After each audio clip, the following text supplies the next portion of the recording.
Hello, coucou, de petites vidéos je fais au cinéma pour parler cinéma, puisque je suis allée voir en salle aujourd'hui un film turc réalisé par, je mettrai le nom en annexe parce que c'est imprononçable. Le film s'appelle Hayat. Alors je vous débriefe très vite fait l'histoire. Une jeune fille qui s'appelle Isran va prendre la fuite de chez elle parce que ses parents ont défini pour elle un mariage arrangée donc, et elle veut pas. Elle veut pas, donc elle va prendre la fuite de chez elle pour se rendre à Istanbul pour fuir ce mariage imposé. Et ben, le prétendant qui lui s'appelle, comment il s'appelle? Il s'appelle Riza. Ben, il est un petit peu étonné et donc lui va partir à sa recherche à Istanbul euh, ben, pour un petit peu mettre les choses au point. Donc on va assister à tout ça pendant le film, la recherche. Il y a aussi ce qui lui arrive, sa vie, à cette jeune fille, et au jeune homme aussi en question. Qu'est-ce que j'ai pensé de ce film? Je résumerai simplement en disant pourquoi faire simple quand on peut faire compliqué. Alors, ce film a pour sujet les mariages imposés et le patriarcat, et ça dure 2h40. Et alors là, vraiment, je dois dire que le réalisateur, il a fait fort. Parce qu'il mêle, il mêle le rêve à la réalité. Il y a toute la première partie du film, je vais spoiler un peu, de toute manière, je ne sais pas s'il est beaucoup programmé, donc je ne pense pas qu'il y ait beaucoup de spectateurs qui voient ce film.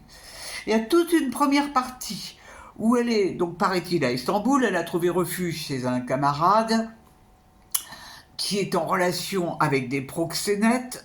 Elle va être reconnue par une prostituée.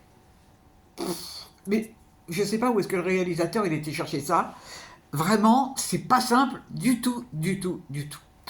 Après, il y a une partie qui est un petit peu plus simple. On la retrouve, donc on va lui proposer à nouveau un mariage, mais comme il y a du rêve et de la réalité, je ne sais pas, je n'ai pas compris si c'était vrai. Et donc elle va être mariée avec un monsieur qui a une bonne cinquantaine, qui est veuf, donc qui est père de famille, qui est de très bonne situation. Et ils vont avoir de grandes... Enfin, lui, il va beaucoup parler avec elle sur la vie, l'intérêt de la vie. Chaque jour est le même et chaque jour ressemble à l'autre. Cela dit, ce dialogue-là, je l'ai trouvé très beau.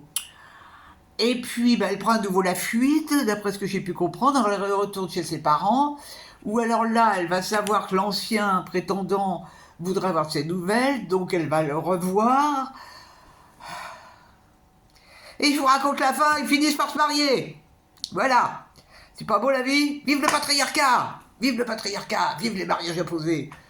Mais c'est n'importe quoi ce film. N'importe quoi. Vraiment. Je- Pourtant, je suis bon public. Alors, je reconnais qu'il y a des dialogues intéressants, notamment les dialogues du pseudo-mari, là, sur la vie. Mais alors, toutes ces histoires, il y a des symboles à gogo, une histoire de verre d'eau qui se remplit, qui déborde.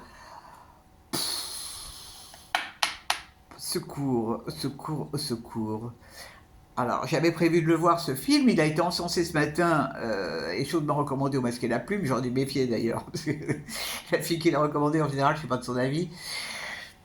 Je comprends pas. Bon, en plus, il y a un truc qui est absolument peu crédible pour moi, c'est que cette jeune fille, bon, elle a une gueule d'ange, hein, elle a une gueule d'ange. On lui donne maximum 16 ans et son histoire de mariage avec cet homme qui a 50 ans. Bon, je ne sais pas si ça se pratique encore en Turquie, mais on n'y croit pas, quoi. On n'y croit pas.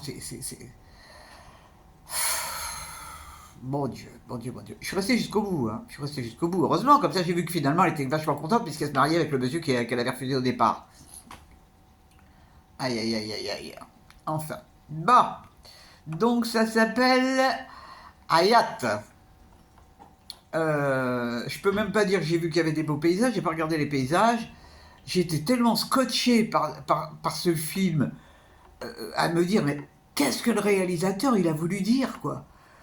Qu'est-ce qu'il a voulu dire? Si ça c'est une critique du patriarcat, tout ça parce que le père il menace de la tuer, euh, eh bah, j'ai vu mieux dans le même style, hein, j'ai vu mieux dans le même style. Là. Donc, bah, si vous avez la patience de vous taper 2h40 de film, eh ben allez-y. Et puis, et puis bah, bon courage, hein. Voilà, voilou. Bon, alors, la salle n'était pas blindée, hein, du tout, du tout, du tout. C'est comme ça. Je n'avais jamais entendu parler de ce réalisateur. Bon, c'est pas grave, c'est pas grave. Voilà, voilou. Si vous l'avez vu et que vous avez aimé, tant mieux. Je vous tire vraiment, je vous tire mon chapeau.